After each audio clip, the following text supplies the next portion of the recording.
Welcome everyone. I'm Mike Price. I'm a geologist. I live here in Birch Bay and truly enjoy the community. And one of my favorite projects is to come down to the bay and kayak and play in the mud and just enjoy the people and the scenery. So today what I'm going to do though is I'm going to walk with you up to the north along the Birch Bay.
I like to wake up early on Sunday mornings.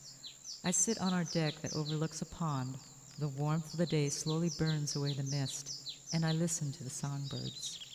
Each bird has its own story, and each story is told in a different way. Sometimes I hear the same birds singing from past weeks, telling of their adventures since last seeing each other. They sound like 1,000 musicians performing a great composition, songs that are never repeated the same way twice. My rocking chair accidentally squeaks, and the orchestra is suddenly silent. I freeze in my chair, and the music slowly starts up again, as if all were well and all were one. This is my favorite time of the week, just me and my songbirds.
You're here with Wayne Diaz, a member of the committee of Wings Over Water, and I'm here to talk about this eagle's nest behind us.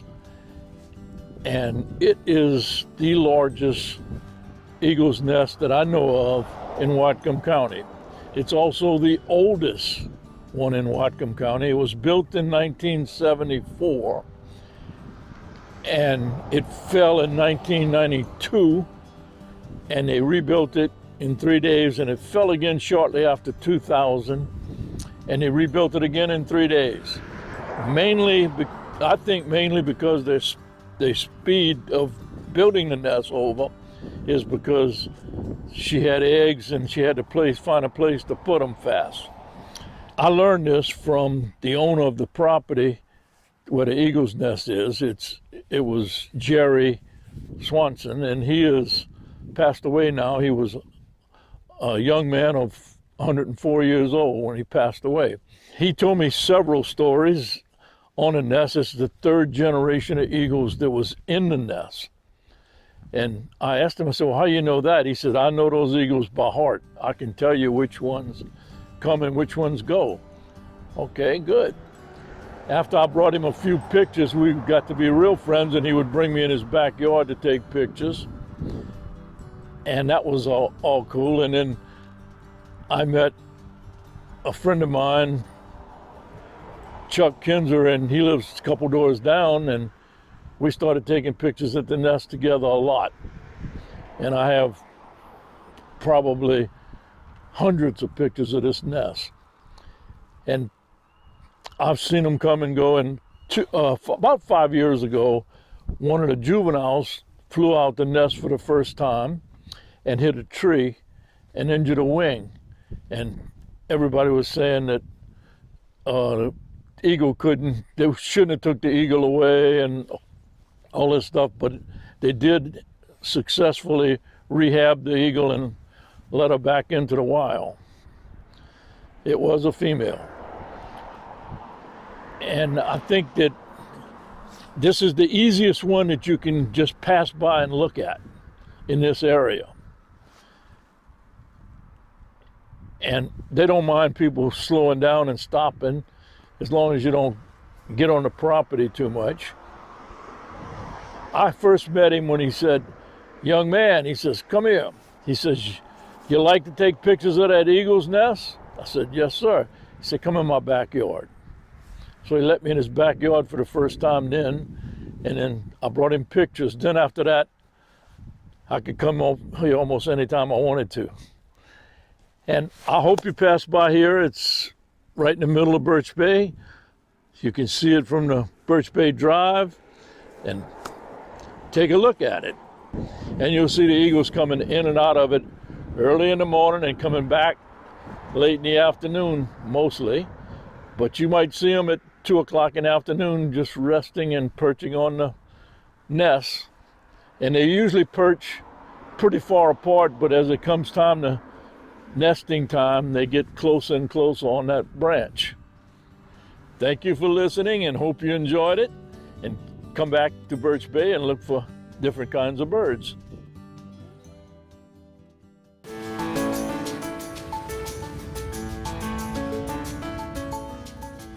Welcome, everyone. I'm Mike Price. I'm a geologist. I live here in Birch Bay and truly enjoy the community. And one of my favorite projects is to come down to the bay and kayak and play in the mud and just enjoy the people and the scenery.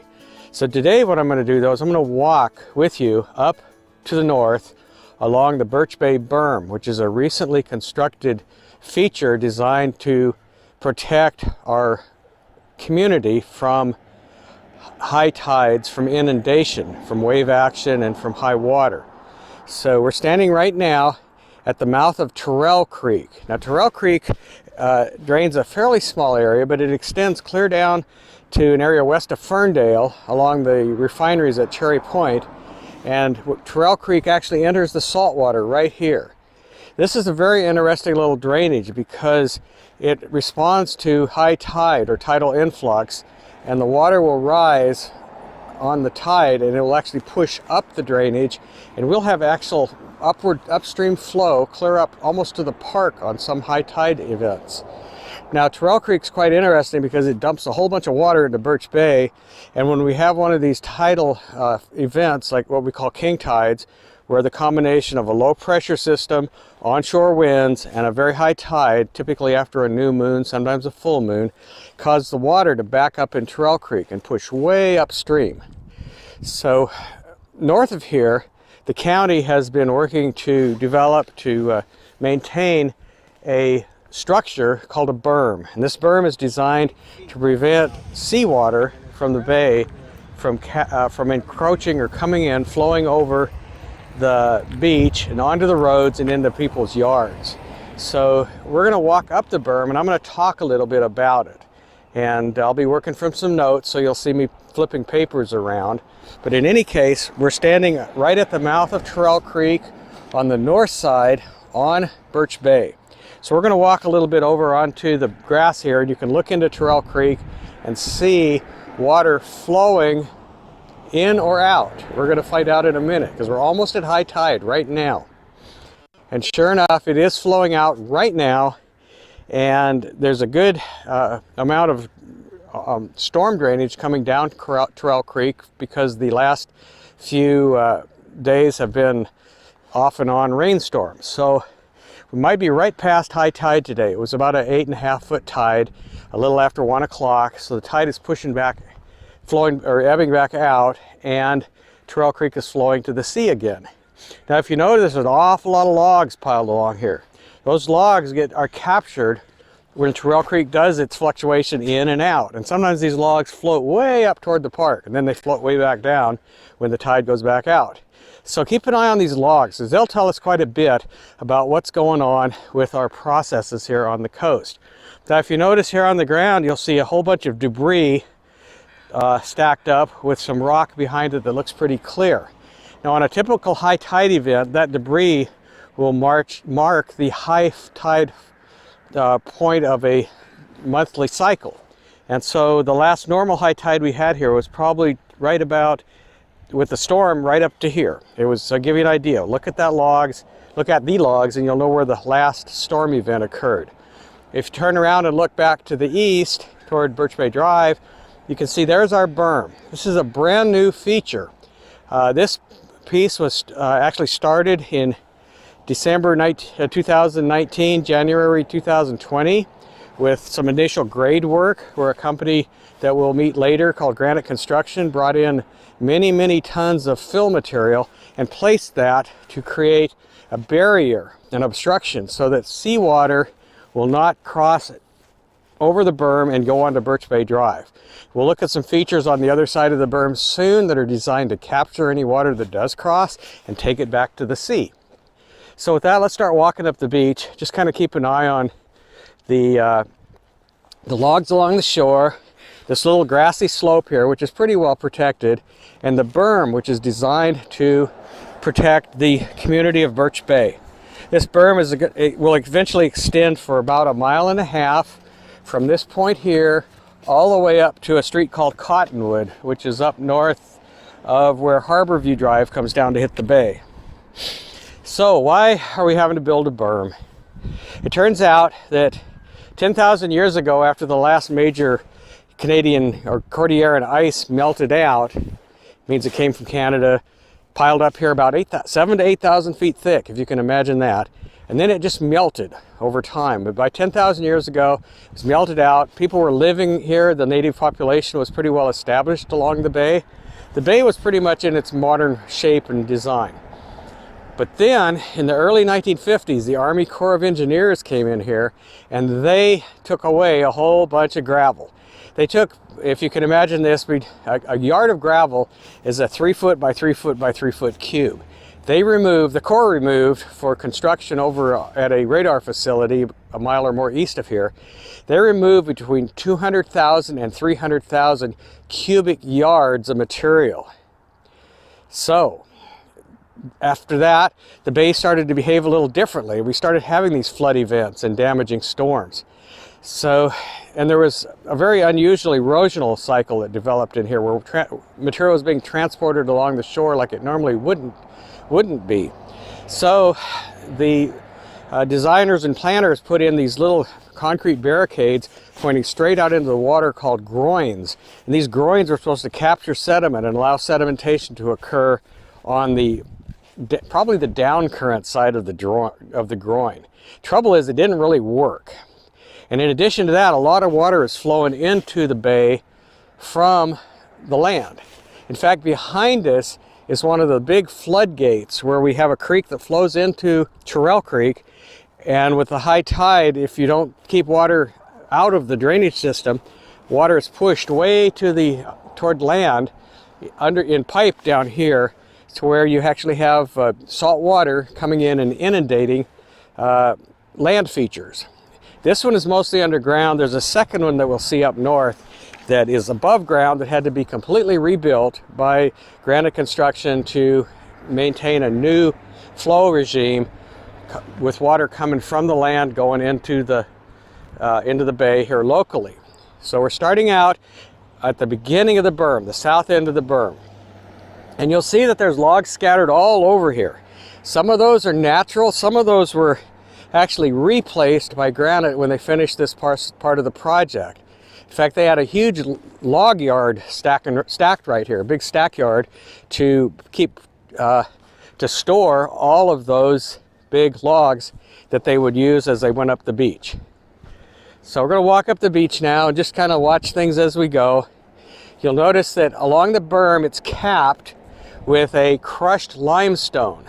And this crushed limestone rock is especially designed to maintain its location, its position, even during the wave events. And it's been tested at least twice now since December, and in both cases it's held up quite well.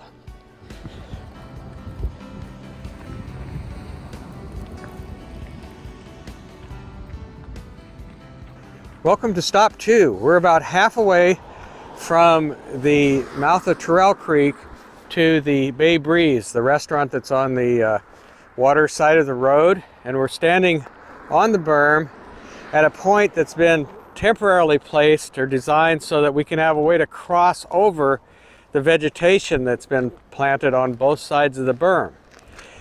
This vegetation that you see is something called dune wild rye. It's designed to live in fairly salty conditions and can sustain quite a bit of wave action. It's a rhizome, so it has very dense, thick roots. So wave action doesn't really affect it. It's been planted only in the last month, so it hasn't really started to green up yet. But you'll see it on both sides of the berm here. And we'll follow down a little ways and I'll start to show you how the berm actually behaves during a storm event. Now you'll notice here that logs are sort of scattered. There's some up here right against the crest of the berm. These may have been brought up here during the last storm on January 13th. Now remember to watch the large logs that we see that are right up against the crest of the berm. These were actually placed by the construction company, but they've been moved around a little bit by the last storm event. If you look down further out on the beach, maybe 30 or 40 feet, you'll see a debris line that represents probably the last high tide of our most recent tide cycle, where normal wave action, not storm-driven waves, actually brought in a little more debris and placed it right there about probably 3 or 4 feet below where we're standing now. During the January 13th storm, waves actually crested over the berm, and you can see some of the debris that those waves actually placed on the berm. Water did cross the berm and did start to fill the retention ditch that you see here over on the next to the road. That ditch is used to capture water that goes over the berm and then to allow that water to be gathered up and go back into those drains that you see that are capped with the iron cap and go into pipes and back into the salt water. And they worked really well during the last storm event. This stretch of berm here was crossed by some wave action, but you notice that the walking surface is in good shape. some of the plants had to be replaced, especially on the water side. You'll see these plants are a little bit, they look beat up, in fact, but plants on the other side are looking better. So the berm is doing what it's supposed to do. It's supposed to catch water that would have normally gone clear across the road and into the condominium development to the east. It captured it and it pushed it back into the ocean, into the bay. Okay, we're between stops 2 and 3 right now. We're walking north toward the Bay Breeze restaurant. And at this point, we're going to transition from our limestone trail surface onto a concrete structure that was actually built here to help protect or tie into the Bay Breeze. And you can see that there's been a lot of cobble-sized or fist-sized rocks placed here, but it's slightly lower than the surface of the berm that we've been walking on. And during the January storm, water did come over the gravel rock that's placed and flow into this low area to our east toward the road. Again, it was captured by drains, several drains, and then went back into the salt water. So there was some inflow here, but not a lot. We're almost to stop 3, and we're a couple hundred feet north of the Bay Breezes, the restaurant on the water side. And if you look around us, you'll see we're still walking on a gravel path. It's a crushed limestone path. We still have our retention swale along the east side toward the road. We also have a yellow bucket there. That's the Granite Construction left that. That's a spill cleanup kit. In case there's an emergency here and they have to do a beach cleanup, that's available to use to do what we call diking and damming and soaking up anything that we don't want. Now remember, Granite Construction's been working here for just over a year. They're about ready to finish the project, or finish all the large construction parts of the project. And we're at stop 3 on the field trip. And we started this at stop 1, but now I've got some more information I'd like to throw in. So I'm going to tell you about the timeline for the berm project and for the whole area. Again, we go back 10,000 years before present. There was glacial ice that was up to, say, 6,000 to 7,000 feet thick, right here, covering us all up. And that ice melted out from about 12,000 before present till 10,000 before present. And native coastal Salish community moved in here, especially in the summer, for things like going clamming, going fishing, going crabbing, the same things we do today. So this place has been used as a recreational destination and a livelihood destination for 10,000 years. So if you're curious about the total project timeline, we're going to provide you a very detailed outline and a graphic to show you what's happened over the last 10,000 years. But mostly what's happened since the 1970s, when people really started to come here and we started to have these king tide storms, the storms that cause all the problems in the wintertime. You'll see some fencing here. This is temporary fencing to keep people from trampling our recent planting of a native grass called beach wild rye. We'll talk more about that later too. So you'll see beach wild rye planted often on both sides of our walking path as we go to the north. Now over on the east side of the path, you'll see one pedestrian access point. This is a non-ADA or disability access point. You'll see others that are completely ADA compliant as we go down the street. Notice these two brown humpy looking things. These are called beehives. They're actually an iron filter that allows water to flow into high density polyethylene pipe, HDPE pipe, and run back out to the salt water in the bay. These are located along what we call a retention swale. You'll see it on both sides of the berm in some places. Sometimes it'll be on the east side, sometimes it'll be on the west side of our travel.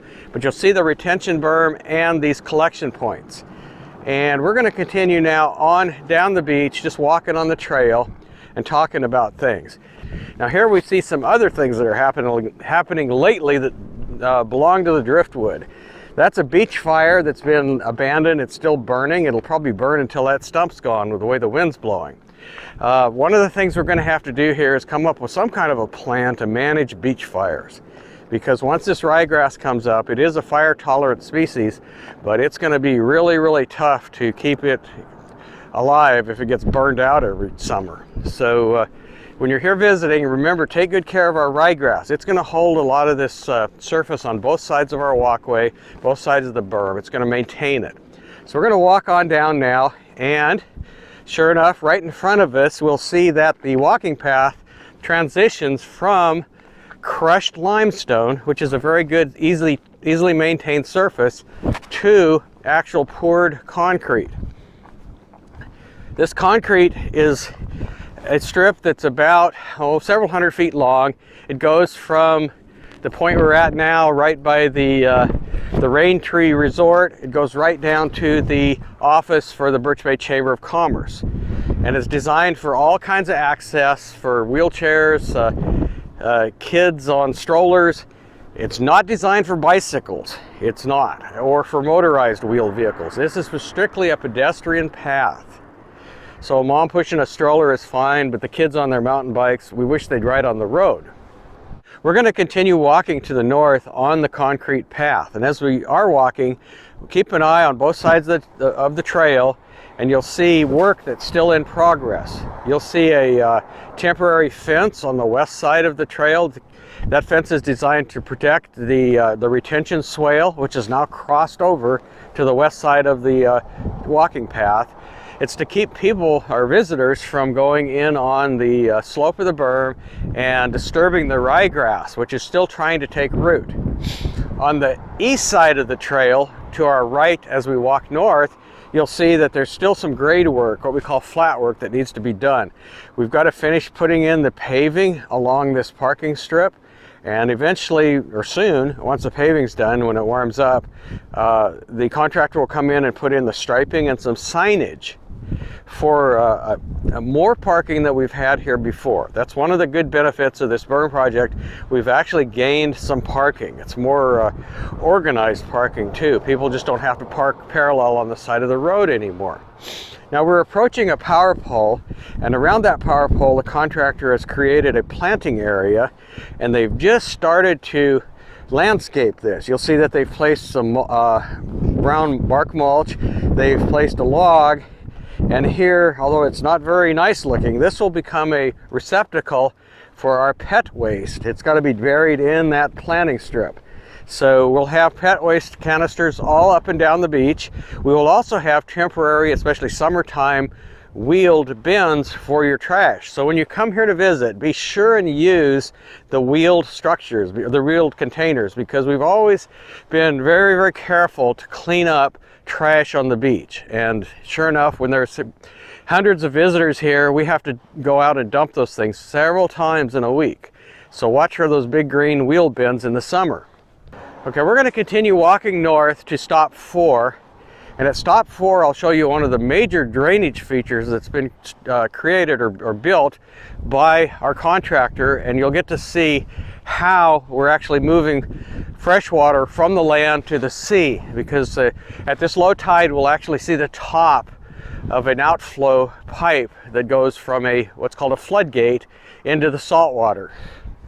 Welcome to stop 4. This is the next to last stop on our tour. And we're up on the berm now. We're just north of where we transitioned from the concrete path back to crushed limestone. We've actually gone up and gone around the temporary fence that's been placed to help protect the planting of our beach wild rye. And we're looking south back toward the Bay Breeze. You can use that as a point of reference to the south. And if you look to our east, there's our Chamber of Commerce building. Now, since we're down close to the beach, we're standing right about the mean high tide mark for a typical winter tide. And if you look south to the beach, along the beach, you can see that there's driftwood, big logs scattered clear up onto the berm. And if you remember when the January 13th storm occurred, the king tide event, driftwood was pushed right up onto the berm. A little bit of water crossed over the berm and it was captured in the retention ditches, returned back to the salt water. But the berm stood, it protected well, and most of the vegetation on this section of the berm survived quite well. So sure enough, driftwood is scattered all up and down the beach. You see the big logs up at that king tide event maximum line. You see a lot of debris down at our current high tide line. Again, high tides right now are typically in the 9.5 foot range. So this gives you an idea where high tide is on a typical winter day with no wind and no storm event. Also notice that we've got a lot of waterfowl that just started to come into the shore. For some reason, they just wanted to come visit us, I think. And I'm not sure really why they're doing that. We'll have to ask our birders. Now, if you notice too, out to the into the water, you see a large black linear or pipe structure.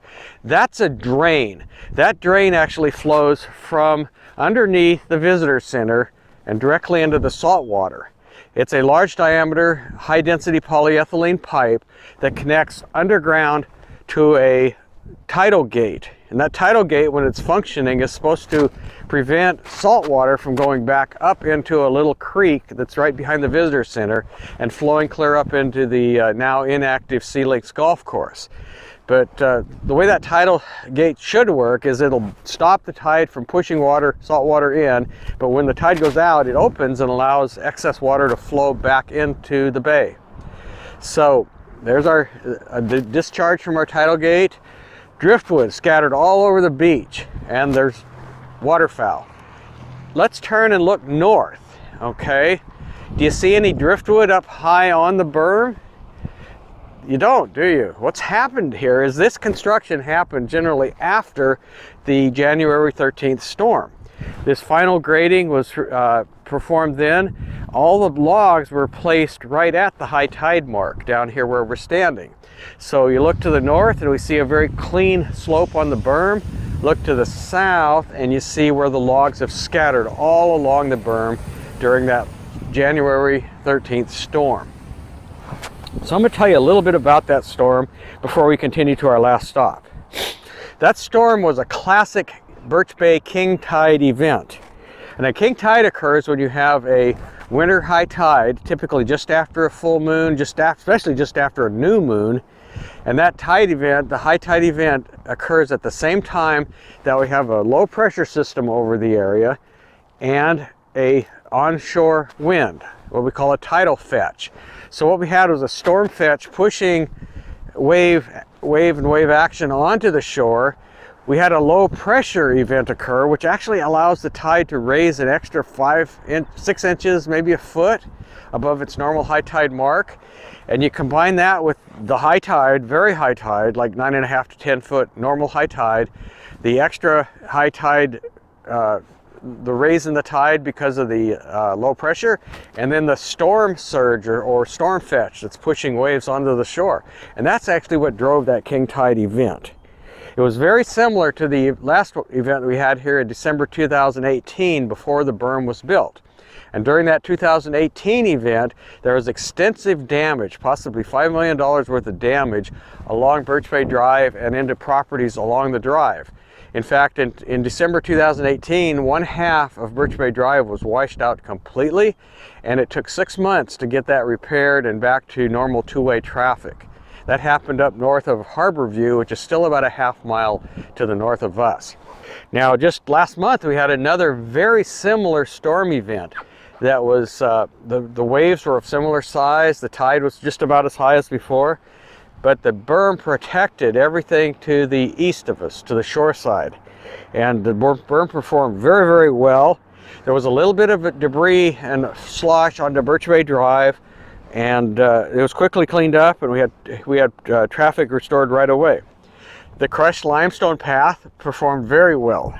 The plantings, the beach ryegrass, performed well here. Down south of the Bay Breeze, they had to replace a little bit of it, but that was expected. The retention swales and the return piping worked really well, and it only took a day or so for all the salt water to move right back into the bay. So the project is on schedule, and that the last storm really just performed a test on the berm without really slowing things down for more than a day or so.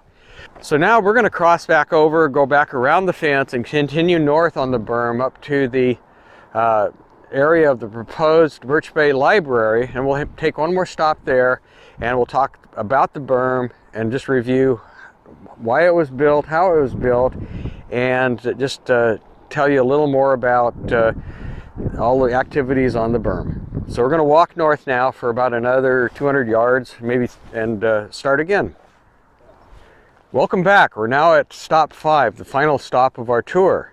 We're almost up to the location of the proposed Birch Bay Library, the community library. It'll be in that rock-faced home just through those big poplar trees. And we're starting to see down ahead to the north construction. That's the granite crew down there finishing out some of their grade work up by Harbor View Road. And they're going to be here for probably another month or so doing grade work, and then they'll be doing their finish work, their flat work, all the way up and down the berm. So here what I want to do is just review the project for you a little bit so you know what's been happening. Remember when the Army Corps of Engineers came here in the early 1950s, they pulled out at least 300,000 tons of material from the bay. Since December of 2019 or January 2020, granite has replaced approximately 210,000 tons of material. So we took a lot out, we put almost all of it back. And the granite has actually sloped and recontoured the entire surface. This slope is designed to break up the energy of the waves as they come onto shore during a storm event. And this goes back to the Wolf Bauer study that was done in the 70s and his original design. And in this presentation you'll see cross sections and design work that shows how the surface has been re-sloped, reshaped to help break up those waves, and the berm has been raised to a high enough elevation to capture typical storm energy and push it right back to the sea. So here we are standing at the north end of the berm. This project was intended to be completed in 300 days. Turns out that we're only into about 210 days of the project. So in an actual day, project workday timeline, we're ahead of schedule. They're doing really, really well. Again, the project uses natural slope to break up the wave energy and protect the beach. And we've got to say that no engineering can prevent perfect damage control along this road, along the berm. There is a chance that storms will come in and cross the berm. There are chances of the berm being breached, but especially around the edges of where the construction's been done, we are seeing that there are some events that cause driftwood and debris to be carried onto the road. And we do look forward to you all coming back to visit the bay and really, really appreciate the berm. So for ongoing activities, you can see that they're just finishing out construction in the north up by Harbor View. Birch Bay Watershed Management is also doing a drainage project on beyond Harbor View, clear up to almost Cedar Street. So we're going to have some construction here through the summer of 2021, and we should be able to use the berm in its best form by early to midsummer. So with that, I'd like to thank you for coming along on our tour. I'd also like to thank some of our sponsors and contributors, including Whatcom County, several agencies, Public Works Department, their administration and their council, their emergency management group. They provided project planning, project support, funding, and in the case of the storms, emergency response all along the berm. I want to thank Granite Construction. They've been doing a spectacular job on the berm, and they've been staying in very close contact with our community so that we know where they're going to work, when, and generally they keep us out of their way and get the job done. We stay out of their way and then get the job done. I want to thank Wings Over Water for helping to put the concept together for this event. And if you come up here for the Wings event, definitely walk the berm and enjoy all the waterfowl and other birds, shorebirds and seabirds in our area. Also want to thank DLS Media, who's doing our production work, and especially the residents of Birch Bay for all your patience and persistence as we work through this project. And again, I'm Mike Price. I'm your tour guide. I just live right up on the hill, right over. In fact, I look right down on the park where the Granite Construction Camp is. So it's it's a very, very special little place for me and for all of our residents. So thank you all for attending today, and we're going to go home and get warm.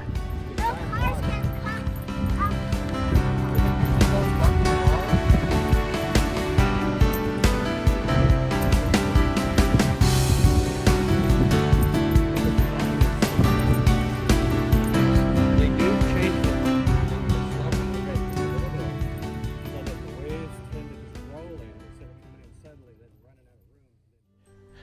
here with Wayne Diaz, a member of the committee of Wings Over Water, and I'm here to talk about this eagle's nest behind us. And it is the largest eagle's nest that I know of in Whatcom County.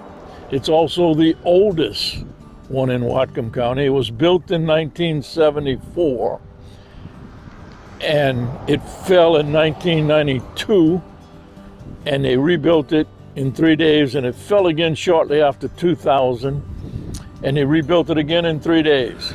I think mainly because the speed of building the nest over is because she had eggs and she had to find a place to put them fast. I learned this from the owner of the property where the eagle's nest is. It was Jerry Swanson, and he has passed away now. He was a young man of 104 years old when he passed away. He told me several stories on the nest. It's the third generation of eagles that was in the nest. And I asked him, I said, well, how do you know that? He said, I know those eagles by heart. I can tell you which ones come and which ones go. Okay, good. After I brought him a few pictures, we got to be real friends, and he would bring me in his backyard to take pictures.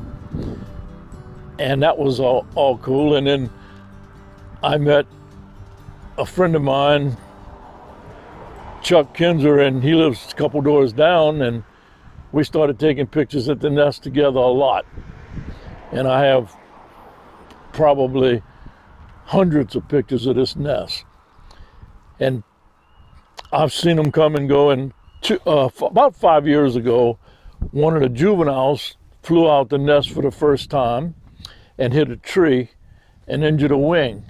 And everybody was saying that the eagle they shouldn't have took the eagle away and all this stuff, but they did successfully rehab the eagle and let her back into the wild.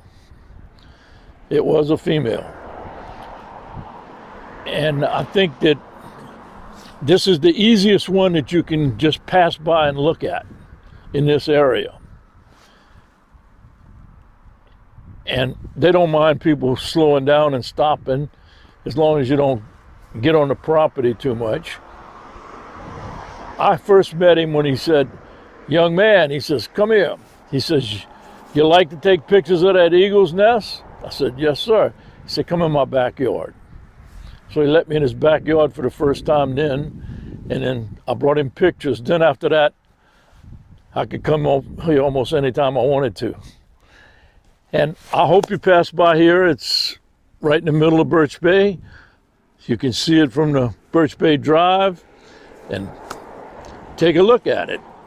And you'll see the eagles coming in and out of it early in the morning and coming back late in the afternoon mostly. But you might see them at 2 o'clock in the afternoon just resting and perching on the nest. And they usually perch pretty far apart, but as it comes time to nesting time, they get closer and closer on that branch. Thank you for listening, and hope you enjoyed it. And come back to Birch Bay and look for different kinds of birds.